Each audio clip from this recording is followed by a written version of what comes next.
There has never been an NBA superstar quite like Kawhi Leonard, not because he talks the most, because he barely talks at all, not because he shows emotion, because sometimes it almost feels like he doesn't have any. Every movement, every decision, every possession feels deliberate, calculated, controlled, which is exactly why one question keeps coming back. Could Kawhi Leonard actually become a samurai?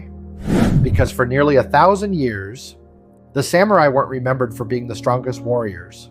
They were remembered for becoming masters of something far more difficult. Themselves, discipline, patience, honor, absolute emotional control. Except that's exactly where this challenge becomes dangerous. Because history remembers the samurai as fearless warriors. It doesn't remember how many failed before ever earning that title. Most people weren't born samurai. They spent years trying to become one. Some never did. Others broke under the pressure long before they ever touched a battlefield. Because becoming a samurai wasn't about learning how to fight. It was about learning how to suffer. And suddenly, this isn't a question about basketball anymore. It's a question about identity. Strangely, those same qualities have followed Kawhi Leonard throughout his entire career. If anyone could live by the samurai code, it might actually be him. But to understand whether Kawhi could truly become a samurai, we need to break this down into 3 parts. First, why Kawhi already lives by principles that feel centuries old. Second, why feudal Japan would test him in ways basketball never could. And finally, whether the qualities that made Kawhi one of the greatest players of his generation would actually earn the respect of Japan's greatest warriors. So first, why does Kawhi feel so different? Because unlike almost every superstar, Kawhi never built his career around personality. He built it around preparation.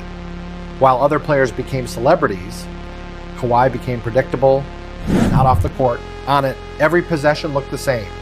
No wasted movement and no unnecessary emotion, no panic. Everything happened exactly when it needed to. And over time, that consistency became terrifying because opponents couldn't speed him up, but they couldn't distract him, and they couldn't make him lose control. Every game felt like watching someone execute the same plan, again, and again, and again. But emotional control isn't what made Kawhi dangerous. It's what emotional control allowed him to do. Because while other superstars built their careers around speed, or athleticism, or emotion, Kawhi became obsessed with efficiency. Watch him for 5 minutes, and you'll notice something almost unsettling. He almost never wastes movement. Every dribble has a purpose. Every step creates space. Every defensive slide looks measured. Nothing feels rushed. Nothing feels accidental. It's almost impossible to tell whether Kawhi is reacting or whether he already knew exactly what was going to happen. That's an incredibly difficult skill to develop because it requires ignoring everything around you. The crowd, the pressure, the moment, even your own emotions. While everyone else chased spectacular plays, Kawhi quietly mastered the fundamentals, the things nobody notices until they're impossible to stop. Eventually, his defense stopped looking athletic. It started looking inevitable. Every steal felt planned. Every block felt anticipated, as if Kawhi had already seen the play before it happened. For centuries, samurai trained to do exactly that. They believed the calmest warrior usually survived the longest, not because he moved faster, because he moved at exactly the right moment, which sounds like the perfect samurai.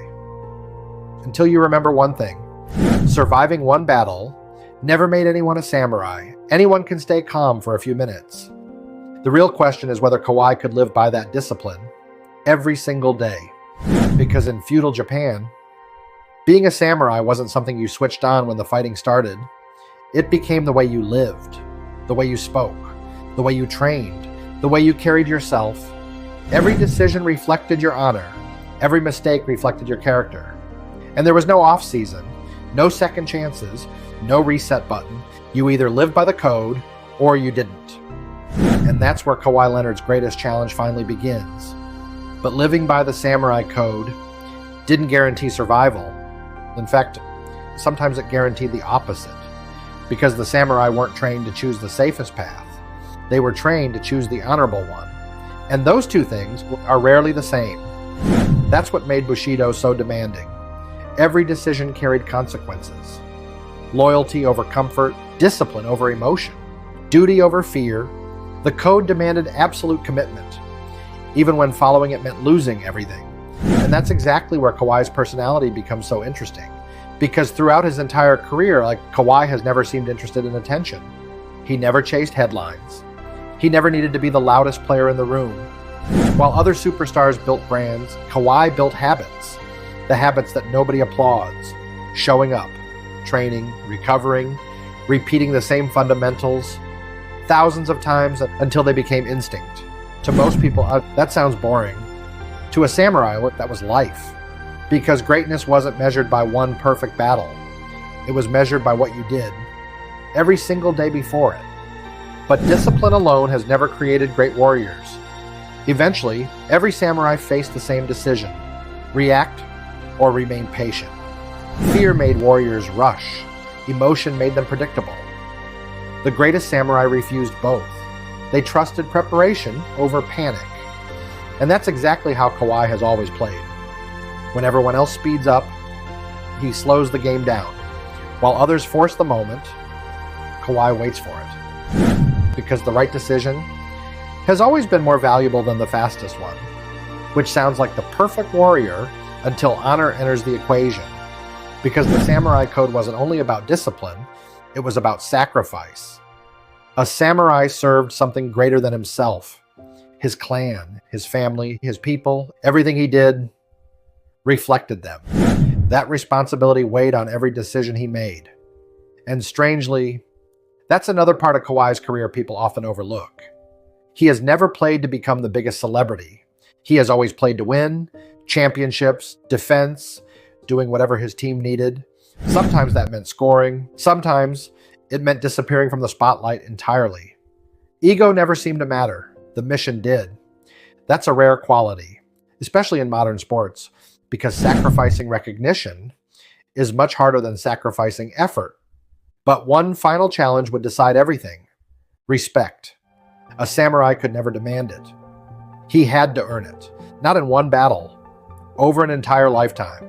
Because one act of discipline proves nothing. Anyone can stay focused for one day, 1 week, 1 season. The real test is whether you can become that person forever. And that's exactly why Kawhi's career feels so unusual.